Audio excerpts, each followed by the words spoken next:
previously on transmissions from Colony 1. Okay, fractured 7 and 8 ribs on left side, fracture on rib 6 on the right, left knee shows 2 cracks in the patella and slight rupture of the articular cartilage. And the right, horizontal lateral fracture across... Crippled, Chloe. Broken up pretty thorough, but you aren't paralyzed. I am going to get you walking again, Paul. I think his improvement is stunning. Considering what he's had to endure, the advancement he's shown to this point is beyond encouraging. Landing MMLHVs have no comparison to anything you've ever flown or landed. We train and simulate. Round the clock. For everything we're doing, it's all for nothing if we can't land these things. We may need a manned pilot. What? Consider yourself volunteered. You can't force me to do this, Sam. No! You need a human pilot to lead this Comet intercept mission, right? You're looking at him. You're not going on this mission. Paul, the intercept mission. You want a pilot? It's all yours. You're a go. 3, 2, 1. Ignition. Firing FAL now. 再见了。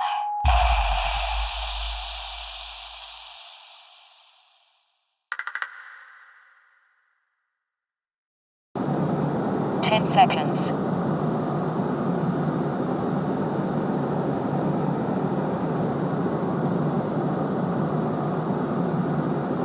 Ion engine shutdown complete. Initiating secondary separation. Initiating positioning thrusters for orbital insertion.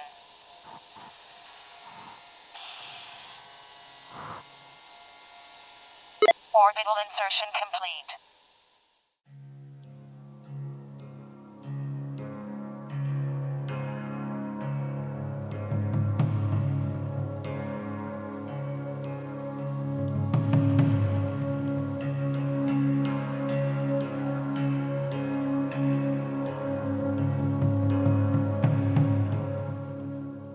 Cancer 7th, Year 238. Colony 1. Amazonas Planitia, Mars.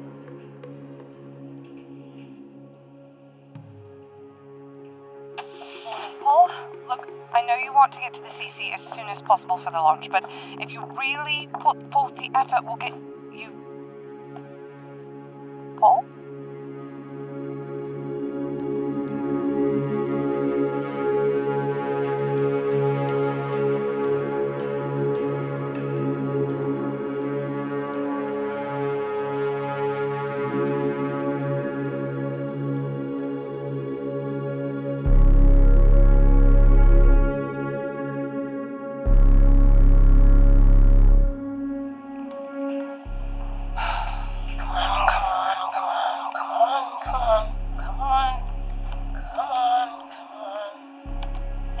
Update those coordinates as soon as they come in.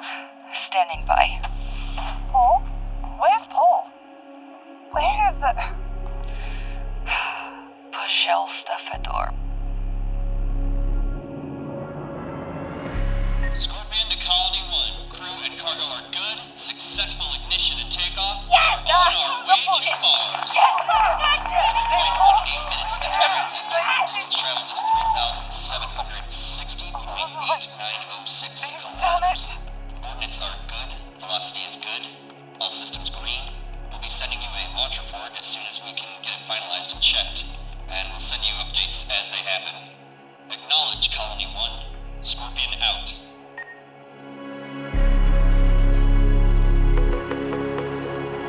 Colony 1 to Rover 12. Rover 12, Colony 1, I hear you, Kaia. What's up?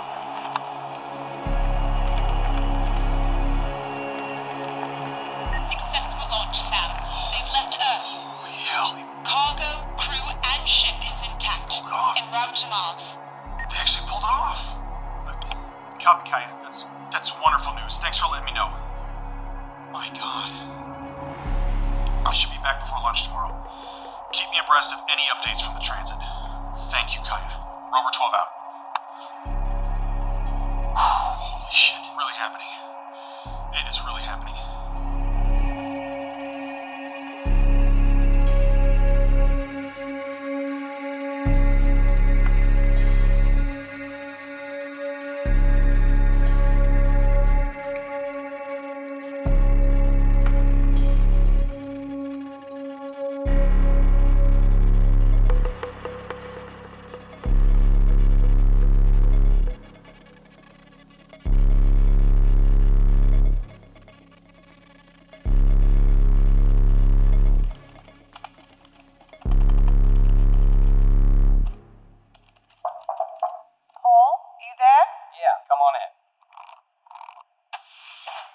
Chloe? Good morning. May I come in? Of course. Missed you at our therapy session. Yeah, appears I did. And you weren't in the CC during the launch. Got work to do on the intercept mission. Anyway, Abby and the others got everything taken care of with the launch, as I heard. Right. Paul, I realize the importance of this intercept mission. I also recognize the challenges therein, as well as the consequences if the slightest error is made. But I cannot allow it to consume you, and I won't allow it to compromise your recovery process. Yeah. About that. I've actually made some headway. Oh, yeah? Think I may have cracked the nut that's been consuming Sam and I on this mission. Found a workaround? Yeah, something like that. Take a seat, Chloe.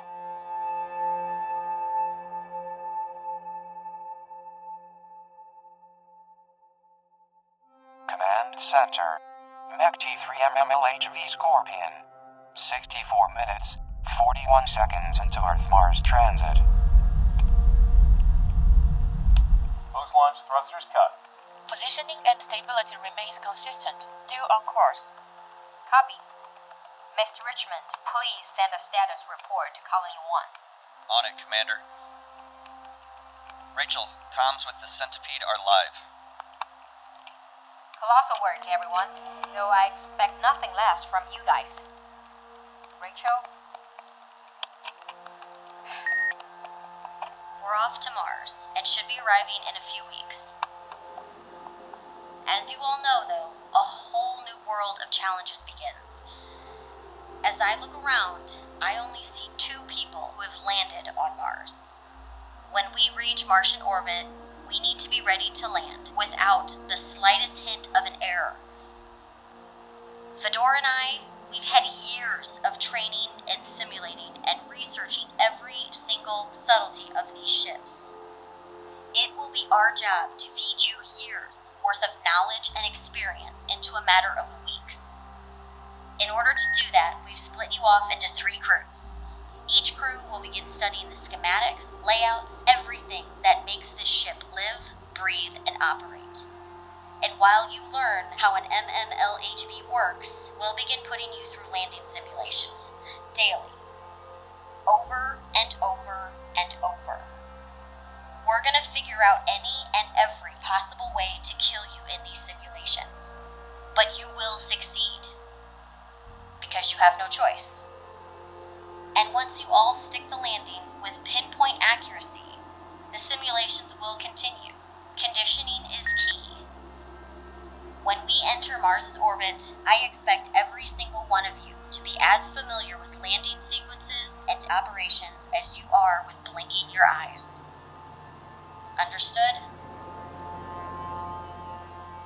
Good. We will not fail you. Sims start in 2 days, and class is now in session. Fedor, take it away.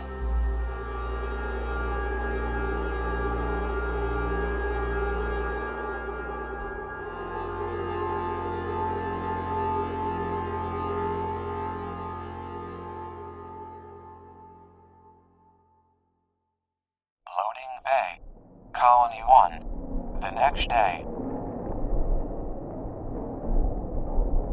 Rover 12, fully on platform. Gonna secure the ride, then enter the airlock for pressurization.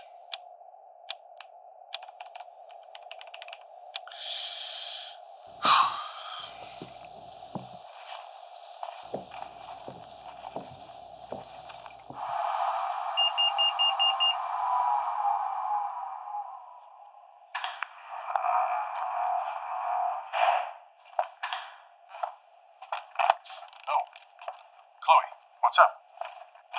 You got an EVA or something? Chloe? What's wrong? I spoke with Paul yesterday. Oh. About his little mission.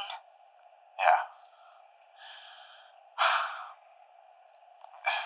Look, I never wanted it. You're sending Paul, who I've been working day and night for weeks to get on his feet again. You're sending him? Why? Chloe, I didn't have... You horrible. What is wrong with you? What is the matter with you, Sam? I didn't have a choice, Chloe. He volunteered. What do you want me to say? You allowed it. You allowed your best friend to... All personnel, please report to the CC at once.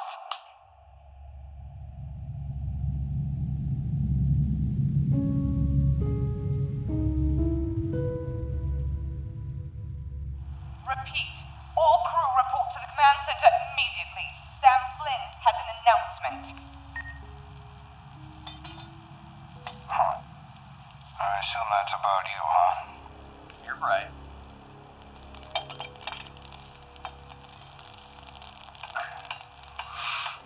Must say, I'm a bit flattered, Paul. Flattered? You had a future to look forward to. After everything, you volunteer to throw all that away to spend the rest of your life with little old me.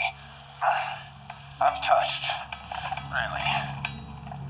I'll have no qualms jettisoning my co-pilot and flying solo the rest of the way. Well, better start studying the flight plans after you finish the last of the magnets today, Tim.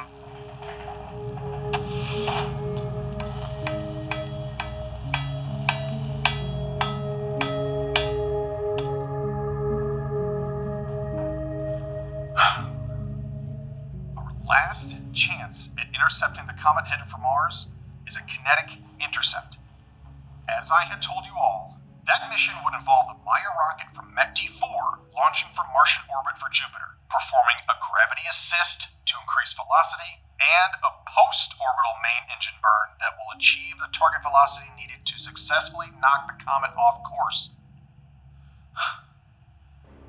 Though, a problem we kept running into was the radiation of Jupiter likely disrupting the signal with the payload as we worked to pilot it. With necessary antennas situated outside the ship in order for us to remotely pilot the craft, they'd become fatally exposed to the radiation.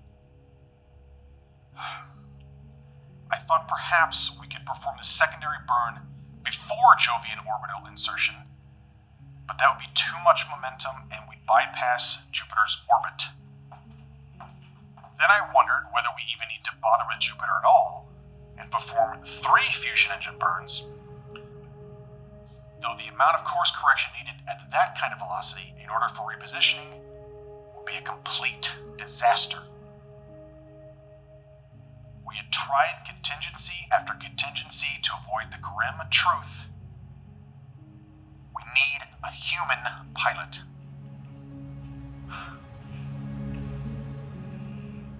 Paul Kirsch has volunteered to become pilot of this mission, and I've accepted. Paul will take Tim in ERV-4 and will launch up to meet us once Rachel and the others arrive in orbit. They'll aid and assist with the supply drops and landing prep. Then they'll launch for Jupiter. I bet you allowed this. I think I'm gonna pass out. God damn it. I do not grant this permission lightly. Yet. It's an order I cannot and will not give. He explained his case, volunteered, and I approved. Must have been a tough call. Yeah, it was. We have objectives to meet within specific time frames. The magnetic guidance network is still incomplete and largely untested. We need to study over Fedora's procedures for converting and prepping the space elevator orbit station into a cockpit. We also need to begin allocation of necessary food, water, oxygen, tools, and everything else for the ERV launches that are creeping up fast. We also need to study flight plans and possibly perform some launching simulations. It's been a while since any of us have been inside a cockpit. So you've come to the conclusion that there are no other alternatives to sending Paul to his death? Why not 3 fusion engine burns or 4? So what if we have to perform course corrections? Because if there's an error, we fail. Very few double burns have been executed with the Maya rocket, and never more than that. The risk is too great, Walter. You and I both know the support structure won't withstand 3. Everything we do is a risk, Sam. Oh, but you'd rather take the easy route. Where the hell is the logic in that? The logic in that, Walter, is that we've all lived through too much goddamn risk day in, day out since we landed on this lousy rock, and for once, we actually have an easy option. When the margin for error is extinction, an easier option wins every time. I'm going. It was my idea. It was my call. Sam doesn't want me to go, but he realizes that I need to go. I'm going. My choice. That's that.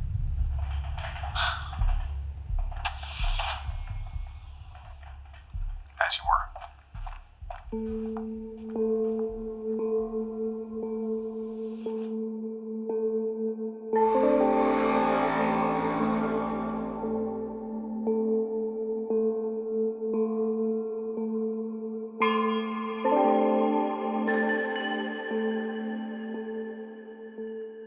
MLHV Scorpion.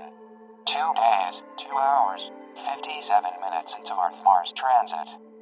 Landing simulation 1. Alright. Arm locks on release valves, all re-entry systems, and all MMLHV thrusters.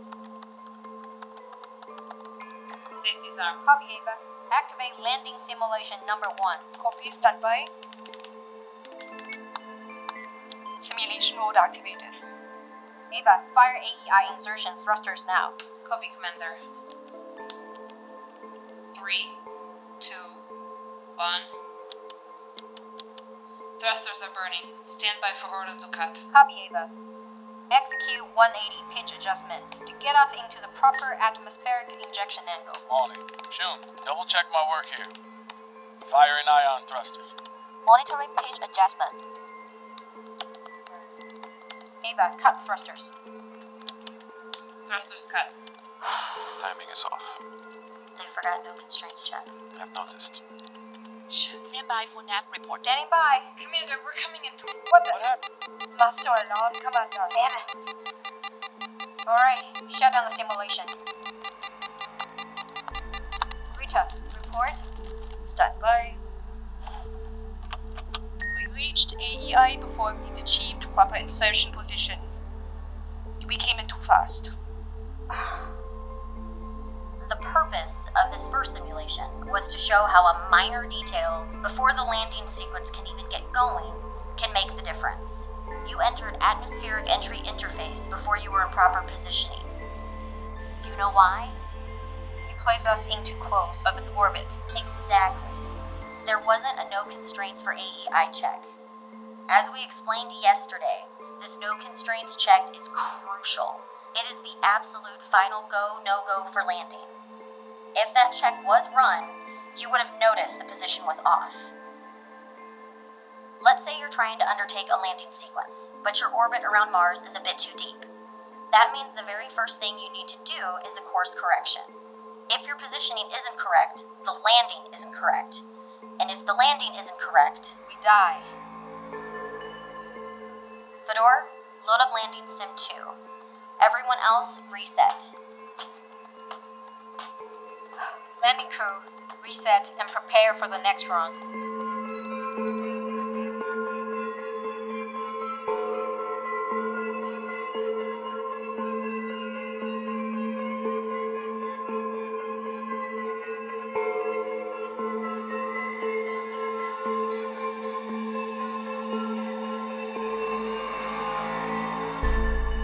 Later. How much preparation will be needed for ERV-2? Merely a final pass. We can stop by ERV-2 on our way to the MGN test. Good. And ERV-3? Luke and Kaia head out tomorrow to finish up. It's pretty much as far along as ERV-2. One last trip up there should do it. And ERV-4? ERV-4 will need a little more work, but it'll be ready in time. Once Rachel and the others achieve orbital insertion, Paul and Tim will suit up and be be escorted out to ERV-4. Paul will launch to orbit and dock with the Scorpion. Copy.